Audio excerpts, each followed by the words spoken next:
They said they did not have $90,000 to save my son's life. 3 months later, they spent $250,000 on my sister's wedding with champagne fountains, imported orchids, and a band flown in from New York City. While my son lay dying in a hospital bed, they toasted family. 5 years later, when their world collapsed, they showed up at my door begging for help, and I looked straight into their eyes and shut the door. I am Ethan Cole, and this is what happens when love is measured in money and silence becomes the only language left between blood. Before I share my story, I want to know you are here with me. Just say listening in the comments, or let me know where you are. I love hearing how far my story reaches. Sometimes even the smallest connection can make a story feel heard. Thank you. And now, here is my story. If my story touches somewhere in your heart, please subscribe and stay. Every story here is real raw and meant for those who have ever been left behind and still chose to stand tall again. The hum of the oxygen machine had become the soundtrack of my nights. It was just me and Noah. His mother had left when he was 2. She said hospitals made her feel trapped. I stopped waiting for her to come back. Its hiss filled the corners of my one-room apartment in Nashville, a constant reminder that my son was breathing because of plastic tubes and borrowed time. The kitchen table was buried under a mountain of bills, hospital invoices, pharmacy receipts, payment reminders that came in every shade of red. I traced a finger over $185,000. That was the number standing between Noah and a future. The total cost of his treatment was $185,000, but the clinical trial required $90,000 up front, the amount I begged my parents to help cover. A rare heart condition had tightened its grip on him, and now the only thing that could save him was an experimental treatment, a treatment I could not afford. At 11:30 p.m., I checked Noah's oxygen levels again. SpO2, 86% too low. I logged it in the notebook Dr. Harris had asked me to keep. He was a steady man, the kind whose calm made you believe in science more than miracles. But when he called that night, even his voice carried the weight of urgency. "Ethan," he said softly, "we are running out of time. The treatment window closes in 3 weeks. If there is any way to secure the funds, now is the time to move." I remember looking at the digital clock on the stove, the blinking green numbers cutting through the dim kitchen light. 3 weeks, that was all. The next morning, I ironed my one decent shirt, packed Noah's medical folder, and drove to Franklin to see my parents. Their neighborhood was quiet, the kind where grass never grew too tall, where every mailbox looked like it had been designed by the same architect. My father, Richard Cole Sr., answered the door in pressed slacks and that permanent look of controlled disappointment. Behind him, the house smelled faintly of bourbon and polish. The walls were lined with framed photos of my sister Sophie's milestones, graduations, internships, charity galas. There was not a single picture of Noah past the age of 3. I laid out the paperwork on their marble counter, the cost estimate, the treatment timeline, my repayment plan. I explained how I could manage a second job tutoring after school, how I could sign over my car, even pledge part of my teaching pension. "I am not asking for a gift," I said, forcing my voice steady. "Just a loan. I will pay back every cent." My father, Richard, flipped through the pages, his eyes scanning the bold numbers but never softening. $90,000 is not a small sum, son. There is no guarantee this treatment will work. "It is not about guarantees," I said. "It is about giving him a chance." He leaned back in his chair, lacing his fingers together. "We have already helped with 3 surgeries. Your mother and I are nearing retirement. We cannot keep pouring money into uncertainty. Parents cannot go bankrupt because of hope." Those words landed like a slap. My mother Elaine touched his arm in that polished, quiet way of hers. "Ethan, honey, we know this is hard, but you have to think practically. Maybe there are programs, grants." "I have looked," I said. I have begged. There is nothing left to apply for." She exhaled through her nose, her expression soft but unmoved. "We have to be realistic." "Realistic?" I asked, my voice breaking. "My son is dying. Realistic is watching him stop breathing." When I finally gathered the papers, my hands shook. Noah was asleep in the car, head slumped to the side, a soft wheeze escaping every few breaths. My father walked me to the door. He put a hand on my shoulder, firm, final. "I am sorry, Ethan, but we have to think about our future, too."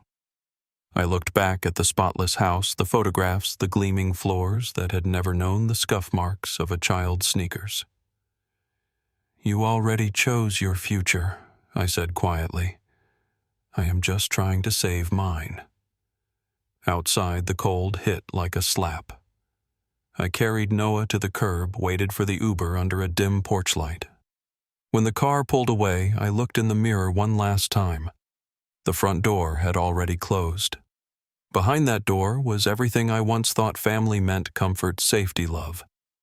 Now it was just a line I would never cross again. That night, after tucking Noah into bed and listening to the mechanical rhythm of his breathing, I opened my laptop. The screen glowed white and blank, waiting. I clicked Start Campaign. The cursor blinked over the empty box labeled Title. My hands hovered over the keys, trembling. I typed 90,000 reasons, and then, without thinking, I whispered into the quiet, "If justice costs money, I will borrow time instead." Days blurred into hospital corridors and antiseptic air. I pushed Noah's wheelchair down the hall at St. Mary's Medical Center, his oxygen tank hissing softly like it was exhaling for both of us.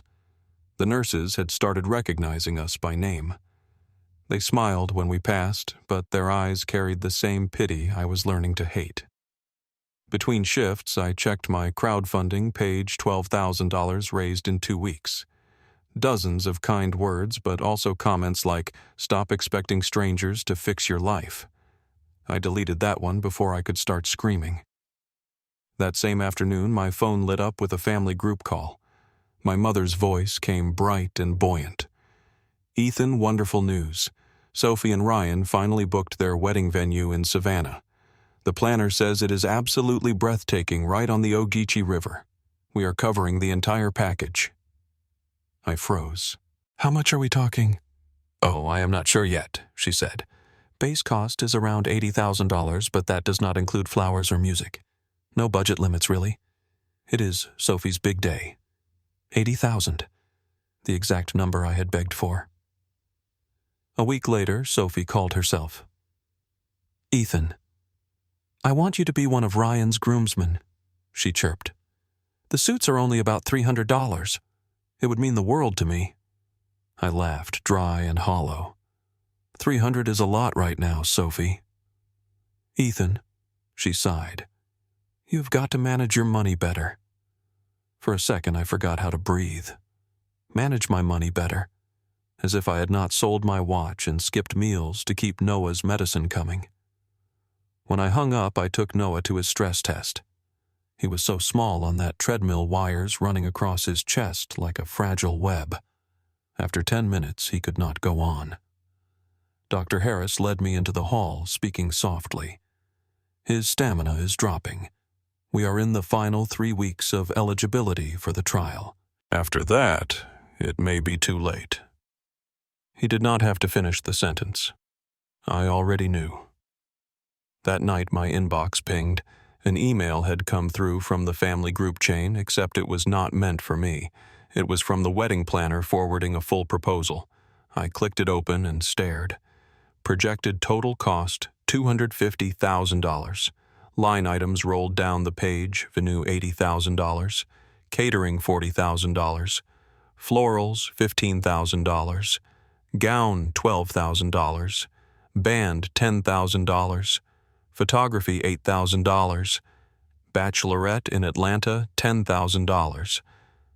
I scrolled until the words blurred, then hit print. The pages slid out of my old inkjet printer one by one, filling the kitchen table where hospital bills had once sat.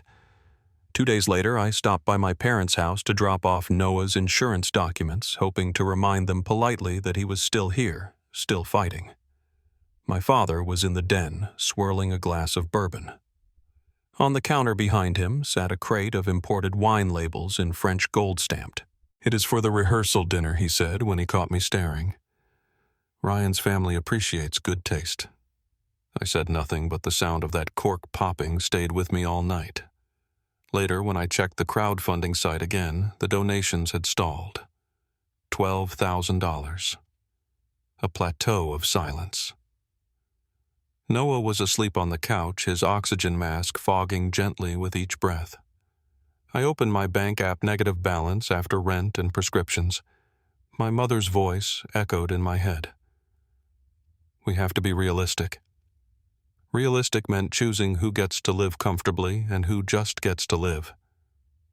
I looked at the printed wedding budget spread across the table beside the medical bills, 2 different worlds, both bought with the same currency. Then I whispered to no one, "If I cannot borrow money, I will borrow the truth." The words hung in the air like a promise, quiet, sharp, and certain. The old sedan coughed its way down the highway toward Tybee Island, headlights carving through the salt-thick air.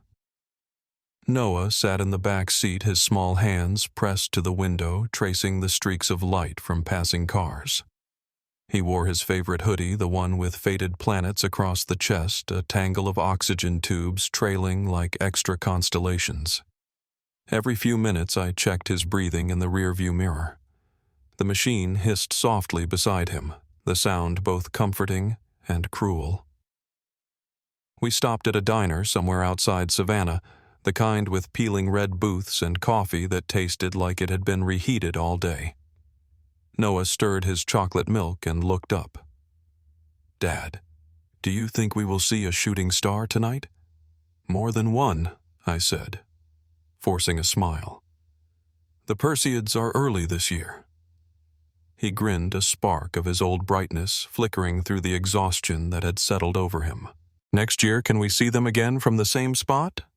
I hesitated. "We will see," I said quietly, and he nodded, content with a promise I did not know how to keep. That night, the beach was almost empty. The wind carried the brine of the ocean, and the distant flash of a lighthouse cut through the dark. We spread a blanket over the cold sand and lay side by side, the stars scattered above us in impossible silence. Noah pointed each one out, giving them names like they were old friends. Every few seconds, a meteor flared across the sky, and Noah gasped softly as if each one belonged to him. I tried to memorize it, the rise and fall of his chest, the rhythm of his laughter between breaths, the way the stars glimmered in his eyes. Somewhere between 2 shooting stars, I realized I was crying. He turned his head toward me, his voice a whisper. "Dad, if I cannot see them next year, will you tell me what the sky looks like?" "I will," I said. "I promise every single star." By the time we drove back to Nashville, his color had faded. He slept most of the ride, the pulse oximeter on his finger blinking faintly in the dark. The next morning, his breathing had worsened. I called Dr. Harris, who told me to bring him in immediately. The hospital's fluorescent lights burned after the soft starlight of the beach. Dr. Harris' tone was steady but grim. "He is weaker, Ethan. We should admit him for monitoring. The treatment window is closing fast." As I sat in the waiting area filling out forms, my phone buzzed with messages from the family group chat. Photos lit up the screen. Sophie posing in a lace gown at a Savannah boutique, champagne flutes in hand, captions full of hearts. My thumb hovered over the images before I turned off the phone. The disconnect between those photos and the quiet rasp of my son's breathing was almost unbearable. That night back in our apartment, I found an envelope in the mail from Aunt Marlene. Inside was a check for $1,200 and a handwritten note. "Family is not who saves face for you. It is who is willing to lose it. I pressed the paper to my chest and let myself exhale for the first time in days. The next morning, a letter from the insurance company arrived. They were cutting coverage on one of Noah's medications. The cost jumped another $4,500 overnight. My hands trembled as I read the fine print. A few hours later, Dr. Harris confirmed what I already feared. The treatment program could only hold our slot for 2 or 3 more weeks. After that, the opportunity would move to another patient. 2 clocks were ticking now, one counting down to his last chance at life, the other to my sister's wedding deposits. That evening, I found Noah asleep at his small desk, the half-finished map of stars he had been drawing still on the page. Tiny dots marked the Perseids, the Orionids, and a blank circle in the center labeled next year's sky. I traced the words with my finger, folded the page carefully, and slid it into a folder marked Keep. It would become the only map I would ever follow again. Later in the parking lot outside St. Mary's Medical Center, the night air heavy with rain, I opened the printed wedding proposal, again the one that spelled out $250,000 in looping fonts and pastel highlights. I folded it neatly and slipped it into a black binder. "If they choose champagne," I whispered, "I will choose the truth." The binder clicked shut and the sky above was dark. No stars, no sound, just the hum of a world that had already decided what was worth saving. Dr. Harris met me outside the ICU, his eyes lined with exhaustion. "Ethan, we cannot postpone any longer," he said quietly. "If we do not secure the funds by the end of the week, the slot will be reassigned." His words were simple, clinical, but they felt like a door closing. I walked the sterile hallway, my reflection fractured in the glass as I passed each room, each flicker of a monitor that was not ours. That afternoon, I drove to Franklin again. My father answered the door in a new tailored suit, the same shade of gray as the sky before a storm. He was adjusting the cuffs when he saw me, irritation flashing across his face before he masked it. "I just need 5 minutes," I said, holding the folder of papers against my chest. "They are giving his spot away. If I can bring them proof of payment within 24 hours, he still has a chance." My mother appeared behind him, her perfume mixing with the scent of roasted garlic. "Ethan, we have talked about this. You have to accept there are limits. Money does not grow on trees. It did for the wedding," I said. "You are spending more on flowers than it would take to keep him alive." "Do not be dramatic," she snapped. "This is not the time for guilt trips." I left before the conversation could collapse into shouting. Rain hammered the windshield as I drove away, wipers smearing the world into gray streaks. As I turned the corner, a delivery truck pulled up to their house. White lilies in boxes labeled Savannah Floral Company were stacked high in the back. I sat at the light and watched until the door closed behind the driver. That night, Noah's heart stopped for the first time. The monitor screamed as nurses rushed in. I stood frozen, watching a flurry of movement, hands pressing wires, reconnecting voices, counting down seconds. 2 minutes later, his pulse flickered back weak and erratic. Dr. Harris met my eyes over the bed rail. "We got him back," he said softly, but his heart took damage. "Ethan, we are running out of road." I spent the next hours writing. I did not know what else to do. I drafted a letter to my parents, each word carved out of desperation. "Your grandson is dying. There is still time, but only if you act now. This is your last chance to choose him." I drove to Franklin at dawn and slipped the envelope into their mailbox. Then I waited. No call came. 2 nights later, while I sat by Noah's bed, my phone buzzed again. I opened it, expecting news from the hospital, but saw instead a Facebook post of my mother in a pale gold gown trying on dresses for the wedding captioned, "Mother of the Bride." Almost ready. The timestamp showed it had gone up the same night Noah's heart had stopped. At 11:45 p.m., an email from the research coordinator arrived. Funding not received. The treatment slot has been reassigned. I stared at the screen until the letters blurred, then glanced at my notifications. A new message from the family chat. Sophie excited about booking the band. It is official. They are flying in from Nashville. Dad said no expense spared. I set the phone face down on the counter. When the call came from the ICU at 2:46 a.m., I knew before answering that the monitor had gone quiet. The nurses did everything they could. I held Noah's hand until the warmth left it, until the oxygen tube fell silent. Dr. Harris stood in the doorway, head bowed. He did not feel pain, he said softly. He just stopped. At dawn, I stepped outside the hospital. The sky was pale pink, the kind Noah would have called morning starlight. Across town in Franklin, lights glowed through my parents' windows, bright golden alive. The florist van was still parked in their driveway. I imagined them sipping coffee, discussing table settings and seating charts while my son's room in the ICU went dark for the last time. I drove home and placed Noah's star map above his desk. The pencil lines were faint where his small hand had pressed too softly. Next to it I pinned the letter I had written to my parents, the one they never answered. The words, "Last Chance," stared back at me like a sentence carved in stone. That night from my window I could see the faint glow from Franklin in the distance, a house full of laughter, warm light, and wine.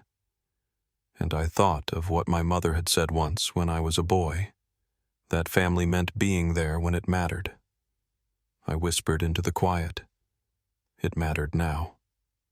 In that silence I realized something had broken for good, not just in my son's heart, but in the space where family used to live inside me.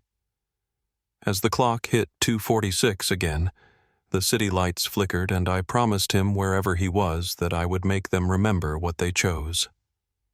The church by the river in Knoxville smelled of lilies and old wood. The light through the stained glass windows was dim and blue, falling across the casket no bigger than a child's desk. I stood at the front, hands clasped, reading words that did not feel like they belonged to anyone living. My voice did not tremble. It could not.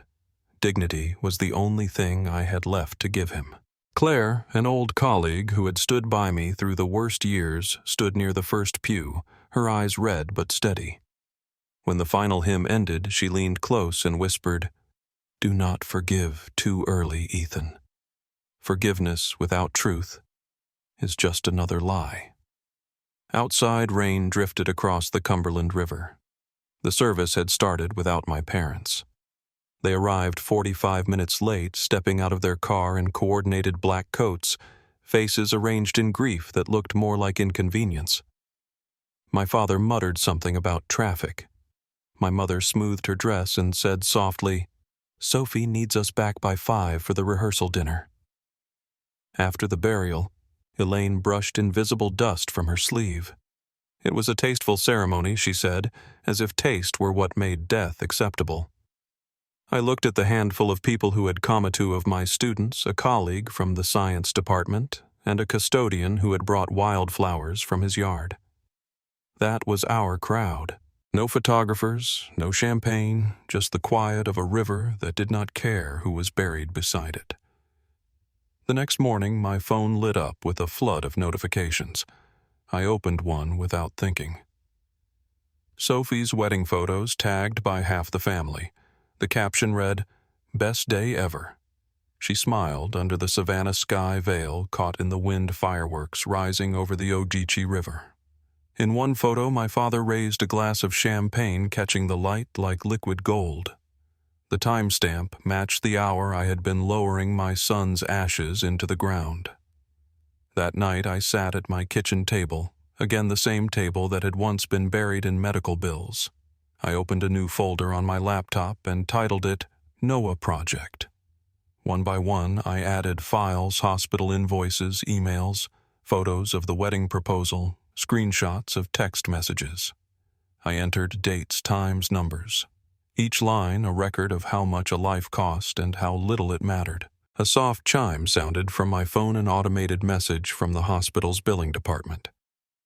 "Your remaining balance is $80,000. The voice on the recording was cheerful, almost kind. I deleted it before it could finish.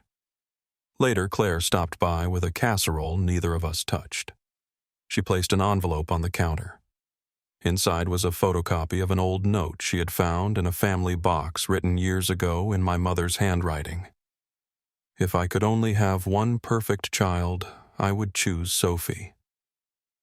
I stared at the sentence until it blurred. It explained everything and forgave nothing. A few days later, I found another envelope in my mailbox. It was from Dr. Harris. Inside was a copy of the treatment registration form and a handwritten note. You did everything you could. No one ever came to pay. I folded it carefully and slid it into the black binder labeled Noah Project. It would become the heart of the evidence I was quietly building. That night, I received a message accidentally forwarded from one of my cousins. It was from my mother. We do not want the funeral casting a shadow over the wedding. Let us stay positive for Sophie. I did not reply. Instead, I printed the message and placed it in the binder beside the champagne photo. I was not angry anymore, not in the way that burned. It was colder than that, a quiet, steady kind of fury that did not fade. By the end of that week, I had stopped crying. I watched the replay of the wedding video Sophie had proudly shared online. The music, the laughter, the toast. My father's voice rose above the crowd. To family, the bond that outlives everything. I paused the video at that line. On the screen, champagne glittered midair. In my reflection on the laptop, I looked like a ghost. If they wanted a world without me, I said quietly, closing the lid, I will show them what a world without conscience looks like. 5 years changed everything and nothing at all. I still woke at 2:46 every morning, the hour Noah's heart had stopped. But now the oxygen machine was gone, replaced by the soft hum of a refrigerator and the sound of my own steady breathing. The apartment was different, larger, cleaner, with white walls and a single framed photo of Noah next to his star map. I had learned how to live in stillness. At Nashville Middle School, people called me Principal Cole. The title carried a quiet authority I had never had before. In the mornings, I greeted students at the door, shaking hands, reminding them that science fairs and small victories mattered. During staff meetings, I spoke clearly and calmly, the way I wished someone had spoken to me years ago. The teachers respected me. Parents trusted me. No one here knew what I had buried to earn that composure. Each night after the last bus pulled away and the halls fell silent, I drove home, poured a cup of coffee, and unlocked the small black safe in my closet. Inside sat the Noah Project. The folder had grown thicker over the years. I had added the final hospital receipts, the printed screenshots of the wedding costs, and even articles about the Cole family's business ventures. I updated the files like a ritual proof that truth once recorded never dies. Then came the letter from Claire. Her handwriting was the same looping cursive as always. Richard's company had collapsed. Their pensions were gone. The house was on the verge of foreclosure. Be careful when they come to you. People who ignored need will one day beg for it. I read it twice and tucked it beside Noah's photo. For the first time in years, I felt something close to balance. A week later, headlines confirmed it. Cole Industries faces bankruptcy. Financial misconduct under review. My father's name appeared in the subhead listed among executives liable for misused funds. The irony was not lost on me. He had once lectured me about financial responsibility. Now his empire was rotting from the inside. By spring, their house in Franklin had dimmed. Paint peeled around the windows, the lawn overgrown. Even from the street, the place looked hollow. Neighbors whispered that the Coles were downsizing. My mother sold her jewelry quietly, according to Aunt Marlene, though she told no one. Meanwhile, I had rebuilt my own life with quiet precision. I paid off the hospital debt, took on small consulting projects, and saved relentlessly. When the balance in my account hit $100,000, I froze the screen and stared at the number. It was almost the same figure I had begged for years ago. I withdrew it, requested a certified check, and placed it inside an envelope marked only with my name. 3 weeks later, my doorbell rang. It was a Saturday afternoon light filtering through the blinds in narrow stripes. Through the peephole, I saw my father. His hair had gone white, his face drawn tight, the edges of pride eroded by desperation. I opened the door halfway. "Ethan," he said, voice rough, "we need your help. They are taking the house.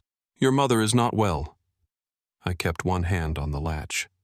I remember asking for help once. I said, "You told me to be realistic." He swallowed hard. "Please, son.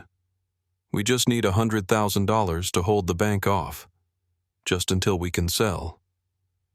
I let the silence hang between us. Behind him, the street shimmered in the afternoon heat. "I will think about it," I said finally. He nodded, relief flickering like a dying flame. "Thank you. She will be grateful." When he turned to leave, I noticed the crease in his suit, the same one he had worn to the wedding. The fabric had faded threads loosening near the cuffs. It struck me how time does not always erase arrogance. It just makes it quieter. That night I opened the black safe again. The binder weighted inside, thick with evidence, heavy with years. I placed the envelope containing the check beside it and closed the door. My reflection stared back in the metal, calm and unreadable. On the table, Claire's latest letter lay unfolded. "You do not have to destroy them, Ethan. Just let them see themselves clearly for once."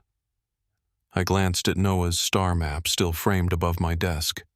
The ink had faded slightly, but the lines were still there, every star still in place. When they chose champagne over breath, I said softly, they decided who would live in memory. Now it is my turn to choose. The doorbell rang again, 3 sharp knocks. I did not rush to answer. Instead, I reached for the binder, the check, and the old letter from Dr. Harris. Outside, the evening light dimmed to gold, catching the edges of the room like the start of another reckoning. I walked to the door, slowly feeling the weight of everything that had led here.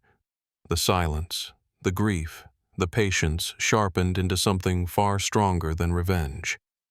This time I would open the door, but only to close it on my own terms.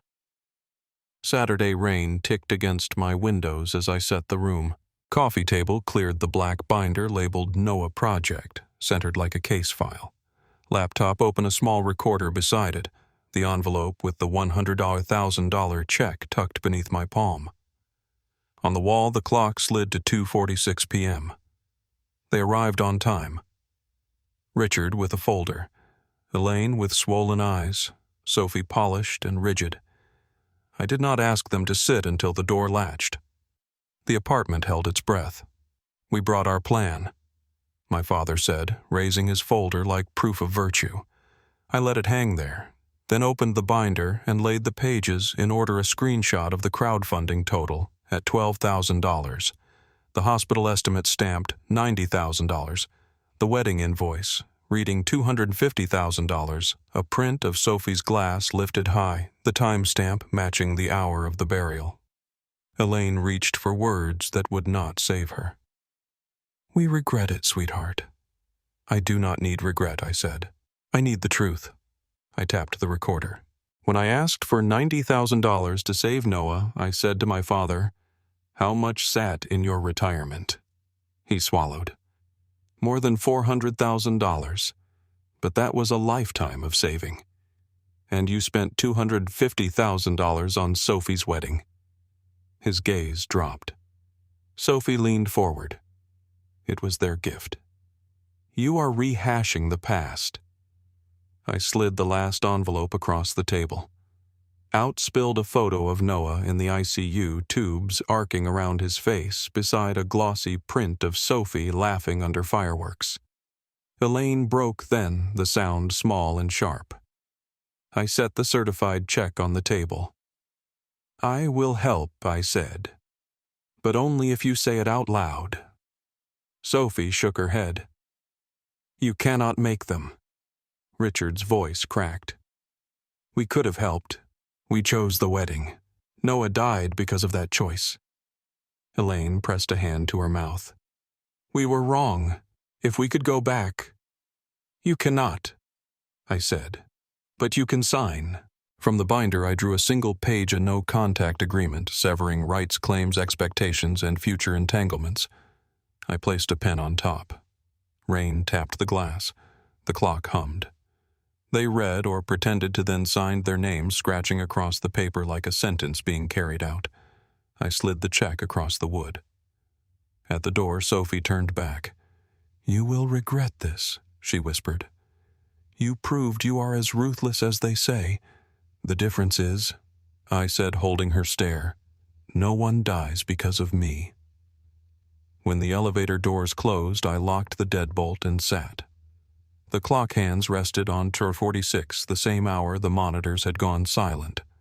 I wrote a single line on a blank page and dated it. They finally said the truth. Now I will let the world hear it. I reached for the recorder and pressed stop. Before they signed, I had already recorded their confession, the truth they could never take back.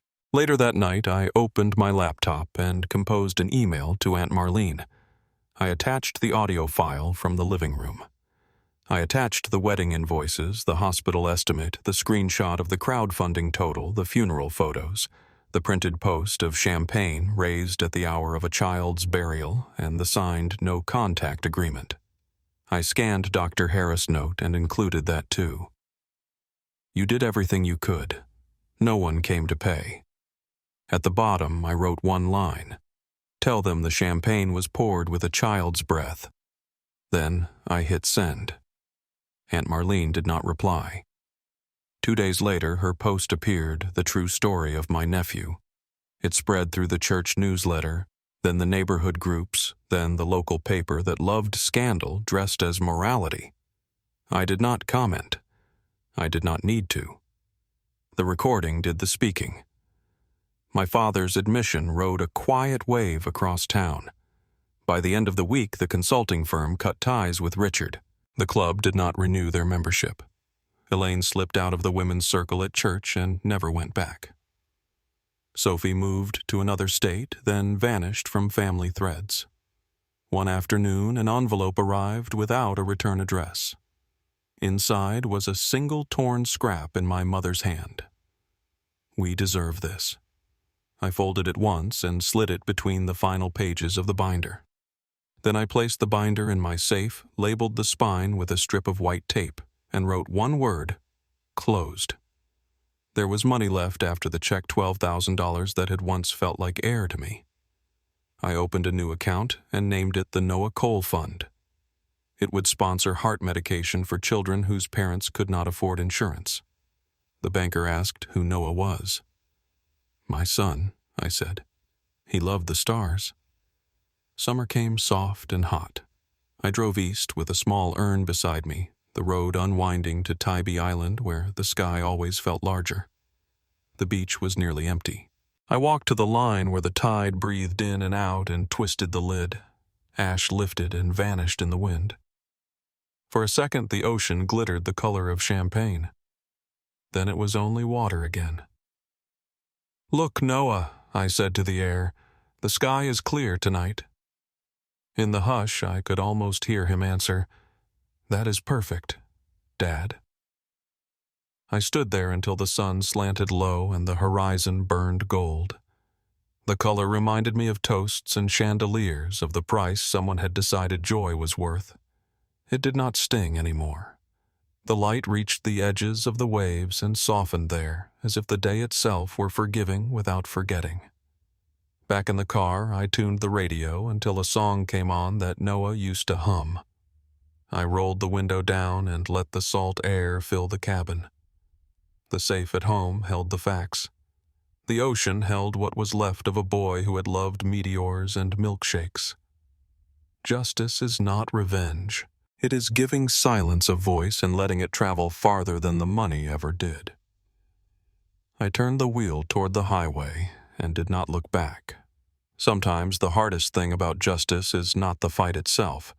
It is living with the silence that follows. I learned that forgiveness does not always mean letting people back in. Sometimes it means letting the truth stand alone, unshaken. What my family did cannot be undone, but what I choose to do with it, that is where healing begins. I created the Noah Cole Fund because no parent should have to measure their child's life in dollars. Every small act of empathy, every person who chooses compassion over convenience, changes something in this world. If my story moved you, if it reminded you that silence can be powerful, please share it. Leave a listening in the comments so I know you are here. Tell me where you are from. Subscribe if you believe stories like this should be heard, not buried. I do not tell these stories for pity. I tell them because somewhere someone is standing outside a closed door wondering if they will ever be seen again. Let us make sure they are.